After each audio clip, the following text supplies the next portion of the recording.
সময় ঘনিয়ে আসছে জাতীয় নির্বাচনের, তবে কিছু ভুলের সাথে নাম জড়ালেই যে কেউ হারাতে পারে নির্বাচনে অংশগ্রহণের যোগ্যতা। সম্প্রতি এই নিয়ে নতুন আইন জারি করেছে সংস্কার commission.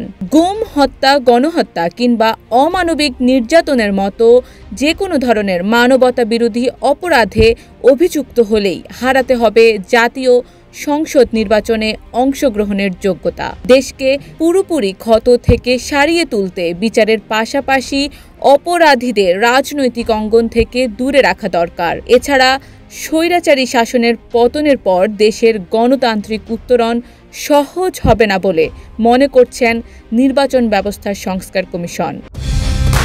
Colour expert, George sap এবং মাইল্ড অন হ্যান্ডস টেকনোলজি সমৃদ্ধ অরিক্স ক্রিস্টাল ওয়াশ আপনার লন্ড্রি এক্সপার্ট। সংস্কার কমিশন সূত্রে জানা গেছে, গুরুতর মানবাধিকার লঙ্ঘনে অভিযুক্ত ব্যক্তিদের নির্বাচন থেকে দূরে রাখতে একটি বিশেষ আইনের খসড়া তৈরি করছে নির্বাচন ব্যবস্থা সংস্কার কমিশন। এখন পর্যন্ত এই আইনের খসড়া চূড়ান্ত না হলেও আগামী 31 জানুয়ারির মধ্যে সরকারকে এই খসড়া প্রস্তাব দেবে বলে আশা করছে কমিশন। তবে এমন আইন হলে শেখ হাসিনা ও তার মন্ত্রিসভার সদস্য ও জ্যেষ্ঠ নেতারাও আগামী নির্বাচনে অংশগ্রহণের যোগ্যতা হারাতে পারেন। এদিকে আইন অঙ্গনের কেউ কেউ মনে করছেন, কেবল অভিযুক্ত হলেই কাউকে নির্বাচনের অযোগ্য করার আইন হলে ভবিষ্যতে এর অপব্যবহার হতে পারে।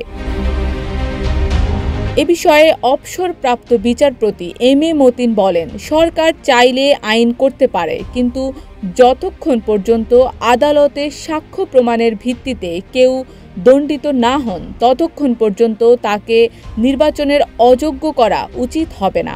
বর্তমান বিধান অনুযায়ী সাজা না হওয়া পর্যন্ত কেউ নির্বাচনের অযোগ্য হওয়ার নিয়ম নেই, অর্থাৎ অপরাধের বিচারে দণ্ডিত হলেই কোনো ব্যক্তি নির্বাচনের অযোগ্য হবেন। এছাড়াও কেউ কেউ নিম্ন আদালতে সাজাপ্রাপ্ত হয়ে উচ্চ আদালতে আপিলের মাধ্যমে নির্বাচনে অংশ নেয়ার নজির রয়েছে।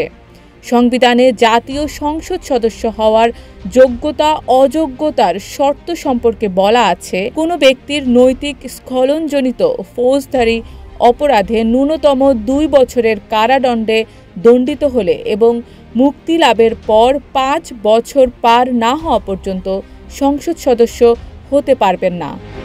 1972 সালের বাংলাদেশ যোগ সাজসকারী আদেশের অধীনে কোনো অপরাধের জন্য সংবিধানের ওই অনুচ্ছেদে বলা আছে, কোনো আইনে দণ্ডিত ব্যক্তিও নির্বাচনে প্রার্থী হওয়ার অযোগ্য বিবেচিত হবেন। নির্বাচন ব্যবস্থা সংস্কার কমিশন মনে করছে, এই বিশেষ আইনটি করা হলে রাজনীতি থেকে দুর্বৃত্তায়ন ও ক্ষমতার অপব্যবহার কমে আসবে।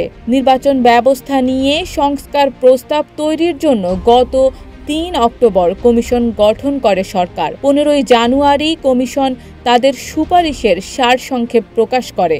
সেখানে কোনো আদালত থেকে ঘোষিত ফেরারি আসামিদের নির্বাচনে প্রার্থী হওয়া থেকে বিরত রাখা, আন্তর্জাতিক অপরাধ ট্রাইব্যুনালে দোষী সাব্যস্ত হওয়ার শুরু থেকেই প্রার্থী হওয়ার অযোগ্য করা এবং গুরুতর মানবাধিকার লঙ্ঘনকারীদের বিশেষ আইনে নির্বাচনে অযোগ্য ঘোষণার সুপারিশ করা হয়। দেশকে 16 বছরের রোষানল থেকে মুক্ত করে সংস্কারের জন্যই এমন আইনের প্রস্তাব সংস্কার কমিশনের। শারমিন নিশু, ঢাকা পোস্ট।